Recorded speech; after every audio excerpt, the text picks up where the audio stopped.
فاطمہ وہ امام حسن کا ذکر پورا ہوا. اب چند دوسری باتیں تعزیے کے حوالے سے.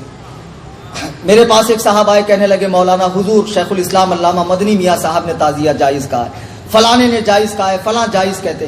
تعزیہ کا مطلب آپ جانتے, اس کا مطلب ہوتا تعزیت, پرسا دینا, غم میں شامل ہونا. اعلیٰ حضرت رضی اللہ تعالیٰ عنہ فرماتے ہیں کہ تجدید غم حرام ہے, یعنی ہر سال غم کو تازہ کرنا حرام. اگر امام حسین کی یاد میں آنکھ سے آنسو نکلے اور دل میں درد ہو تو یہ جائز ہے, محبت ہے, ثواب ہے. لیکن سینہ پیٹنا, کپڑے نوچنا, بال نوچنا, تلوار سے, چھری سے, چاقو سے اپنے آپ کو زخمی کرنا, یہ سب ناجائز و حرام اور جہالت کے کام ہے. اسلام میں کسی بھی میت کا غم, کسی بھی دنیا سے جانے والے کا غم 3 دن سے زیادہ منانا جائز نہیں ہے. البتہ عورت اپنے شوہر کا غم 4 مہینہ 10 دن منا سکتی ہے. سرکار امام علی مقام کی مظلومانہ شہادت کو یاد کر کے آپ آنسو بہا سکتے ہیں, اصالہ ثواب کر سکتے ہیں. لیکن یہ جو تعزیہ بنانے کی بری بدعت ہے, اس کو مختار ثقفی نے شروع کیا تھا, جس نے بعد میں نبی ہونے کا دعویٰ کیا, اور ہندوستان میں اس کو تیمور لنگ لے کر آیا اس بری بدعت کو, اور پورے ہندوستان میں یہ بدعت ہو گئی کہ 10ویں محرم الحرام کو اپنے ہی ہاتھوں سے بنایا ہوا وہ لکڑی کا وہ خوبصورت پنیوں اور پلاسٹک کا ایک تیار کر لیتے, مینارہ وغیرہ, گنبد وغیرہ, اور اس کو لے کر چلتے ہیں. پھر کوئی اس میں دھاگا باندھ رہا ہے, کوئی اس کے آگے گر پڑ رہا ہے, کوئی اس پہ نذرانے پیش کر رہا ہے, کوئی اس کو پھول ہار چڑھا رہا ہے, اندر نقلی قبریں بنائی جا رہی, کوئی فاتحہ پڑھ رہا ہے, کوئی سمجھ رہا ہے اس میں امام حسین ہے.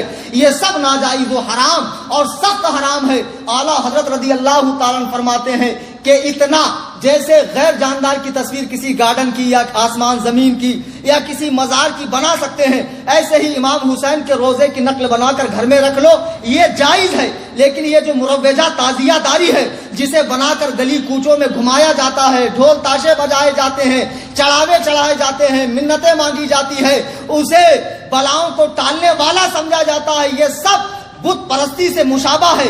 کیا یہی کام کفار نہیں کرتے؟ وہ اپنے ہی ہاتھ سے کریٹ کر کے 10 دن اس کی خوب خدمت کر کے 11ویں دن اسے لات مار کے گراتے ہیں جب وہ جاتا نہیں ہے پانی کے اندر. یہی حال تمہارا بھی تو ہے. تم نے کیا تماشا بنا کر رکھا ہے دین کا؟ ان تعزیوں کا دین سے کیا لینا دینا ہے؟ پھر بھائی لوگ کہتے ہیں مولانا حضرت وارث پاک نے تعزیہ دیکھا ہے. بھیا کون سی کتاب میں لکھا ہے؟ لال کتاب میں لکھا ہے. کوئی لال کتاب میں لکھا ہو تو الگ بات ہے, اگر کوئی مستند کتاب میں ہے تو قیامت کے لیے اٹھا رکھا ہے, لا کر دکھا دو نا یار. میں بھی دولہا کھیلتا ہوں 10ویں محرم کو, پھر میرے بھی آنگ میں آئے گا. کیوں انتظار کر رہے ہو بھائی؟ وارث پاک کو بدنام مت کرو. اور بالفرض اگر وارث پاک نے دیکھا بالفرض, تو وارث پاک نہ قرآن ہے, نہ حدیث ہے, نہ اجماع ہے, نہ قیاس شرعی ہے.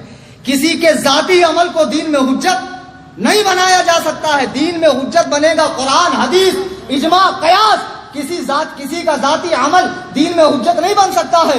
مولانا حشمت علی خان صاحب کو کوئی پرابلم تھی, انہوں نے اوجڑی کھانا شروع کیا ڈاکٹر کے مشورے سے. اس کا حل اوجڑی سے ہی تھا. بعد کے مریدوں نے اوجڑی کو سنت سمجھ لی.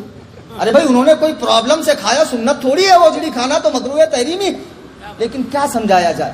تعزیہ داری ایک بری رسم ہے, اتنی بری رسم, اتنی قبیح رسم جو امام حسین کے مقصد پہ پانی پھیرتی ہے.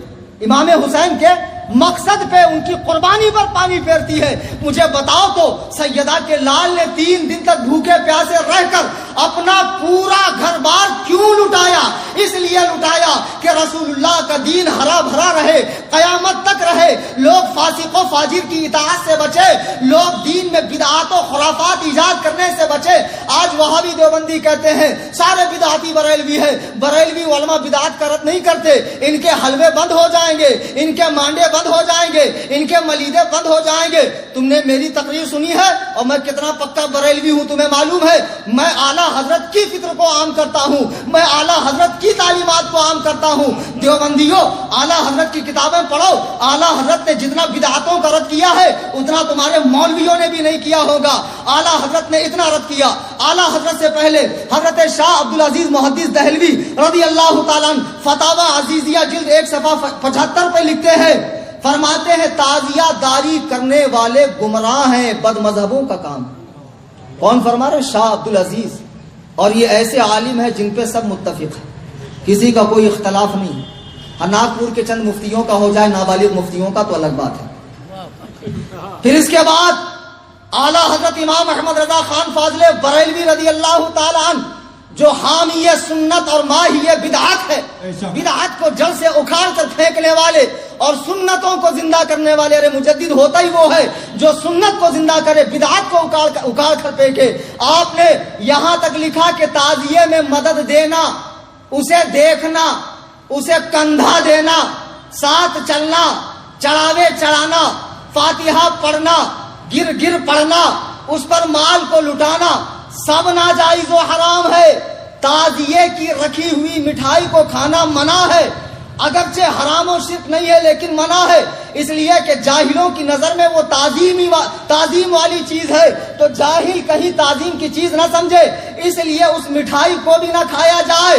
یہ اعلیٰ حضرت امام احمد رضا کا فتویٰ ہے، لیکن ہمارے پیارے بھائی، ہمارے سنی بھائی، ہمارے کم علم بھائی جو تعزیہ کرتے ہیں وہ سمجھتے ہیں ہر چیز میں اعلیٰ حضرت ہی سختی کر رہے ہیں۔ بھیا ایسا نہیں ہے، تعزیے پہ فتویٰ صرف اعلیٰ حضرت کا نہیں ہے۔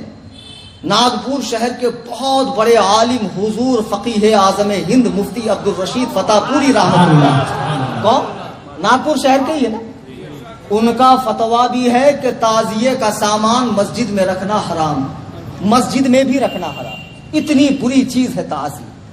ان کا ہی نہیں، مراد آباد، ہگلی، کرناٹک، بہار، یہاں تک کہ جملہ علماء اشرفیہ، علماء پاکستان، بمبئی، علماء منظر اسلام، یہ سارے فتاوے ہمارے پاس موجود ہیں۔ اب کوئی کہہ رہے ہیں کہ بھیا فلاں نے حضرت نے جائز فرمایا ہے، مدنی میاں صاحب نے، ان کے بھائی نے۔ آپ کو پتا ہے مدنی میاں کے پیر و مرشد کون ہیں؟ حضور سرکار کلاں سید مختار اشرف صاحب رحمۃ اللہ علیہ، بڑی عظیم شخصیت ہے۔ ان کا فتویٰ معلوم ہے آپ کو کیا ہے؟ حضرت سید مختار اشرف صاحب کی چھوچوی رحمۃ اللہ علیہ فرماتے ہیں کہ امور تعزیہ میں، تعزیہ کے کاموں میں مدد دینا حرام، تعزیہ کو مسجد کے اندر لانا، اس کی تعظیم کرنا حرام، حتیٰ کہ بنیت تعظیم دیکھنا حرام، اسے کوئی علاقہ نہیں ہے۔ سیدنا امام حسین رضی اللہ تعالیٰ عنہ سے یہ حضرت سید مختار احمد کی چھوچوی رحمت اللہ علیہ فرما رہے، ہماری مت مانو، بڑوں کی مانو، اللہ کے بندو، تم امام حسین کی روح پاک کو کیوں تکلیف دے رہے ہو؟ مجھے بتاؤ، کیا سیدہ کے لال نے اسی لیے قربانی دی تھی تم دارو پی کے، چرس پی کے، گانجا پی کے سال بھر ٹانگ اوپر کر کے سوتے رہو، نمازوں میں نہ آؤ، مسجدوں میں نہ آؤ، حقوق العباد نہ ادا کرو، ماں باپ سے صلہ رحمی نہ کرو، پڑوسیوں کا حق ادا نہ کرو، جوا کھیلتے رہو، اور جب محرم کی 10 تاریخ آئے تب غم حسین مناؤ، تعزیہ نکالو، دین کا تماشا بناؤ، سڑکوں کو جام کرو اور لوگوں کو کہنے کا موقع دو کہ ہمیں کیا نام رکھتے ہیں، ان کے یہاں بھی تو یہ سب ہوتا ہے، سڑکوں کو جام کیا جا رہا ہے۔ اللہ کے بندو، خدا کی قسم، تعزیے میں مدد دینا بہت برا کام ہے، روح حسین کو تکلیف ہوگی۔ آپ کو معلوم نہیں، سر امام پاک کو تن مبارک سے جدا کرنے کے بعد تلوار کی نوک پہ رکھ کر یزیدیوں نے کربلا کے میدان میں ڈھول بجائے تھے، یزیدیوں نے امام حسین کی قربانی کا مذاق اڑایا تھا، شراب پیا تھا، ناچے تھے، گائے تھے، اور پورے رقص و سرور کے ساتھ عبید اللہ ابن زیاد کے پاس کوفہ میں پہنچے تھے۔ بتاؤ 10ویں محرم کو یہ کام کس نے کیا تھا؟ حسینیوں نے کیا تھا کہ یزیدیوں نے؟ آپ کہتے ہو غم مناتے ہو، یہ کیسا غم منانا ہے؟ کسی کی شہادت پہ ڈھول بجانا یہ غم منانا ہے؟ تمہارا باپ مر جائے، تمہاری ماں مر جائے، تیرا بیٹا مر جائے، پھر بلا، ہجڑوں کو بلوا کے نچوا، ناچنے والیوں کو بلوا، ڈھول بجا اور بڑے دھوم دھام سے اپنے گھر والے کی میت نکال، پھر میں تجھے مانوں گا کہ واقعی غم ایسے منایا جاتا ہے۔ کہیں گے مولانا نہیں ایسے غم نہیں منایا جاتا ہے، پھر رسول کریم کے نواز کا غم ایسے کیوں مناتے ہو؟ امام حسین کی قربانی کا مطلب یہ ہے کہ ان کے بتائے ہوئے طریقے پہ عمل کرو۔ امام حسین کی قربانی کا مطلب یہ نہیں ہے یہ سواری نکال کے، علم نکال کے، پنجے نکال کے، دلدل نکال کے، یہ تعزیے نکال کے، یہ حال آنا، یہ وجد آنا، یہ قوالی آنا، یہ پنجے، یہ سب کیا ہے؟ یہ سب بدعات کی چیزیں ہیں، انہیں مٹا دو، ملیا میٹ کر دو، ان کا دین سے کوئی تعلق نہیں۔ یہ امام حسین کی قربانی سے ہرگز اس کا کوئی لینا دینا نہیں ہے۔ اور اگر کسی کو برا لگے بھائی سب کو اچھا لگے ایسا بیان تو میں کبھی کروں گا ہی نہیں. کسی نہ کسی کو تو برا لگا ہی ہوں, کسی نہ کسی کے چہرے پہ تو 12 بجے ہی ہوں گا. یہ الگ بات ہے کہ دور کے لوگ مجھے نظر نہیں آ رہے, تو خدا کے لیے پیچھے مت بولنا اماں خالہ کی طرح پان پٹی پہ چائے پیتے پیتے. غلط بولے مولانا, نہیں بولنا چاہیے تھا. خود مولانا سے ہی آ کر بول دو, اپنے ڈاؤٹ کلیئر کر لو, اور بھیا اگر تمہارے پاس کوئی دلیل ہے تو لا کر مجھے دے دو, ہم جماعت علماء بھی وہ کریں گے.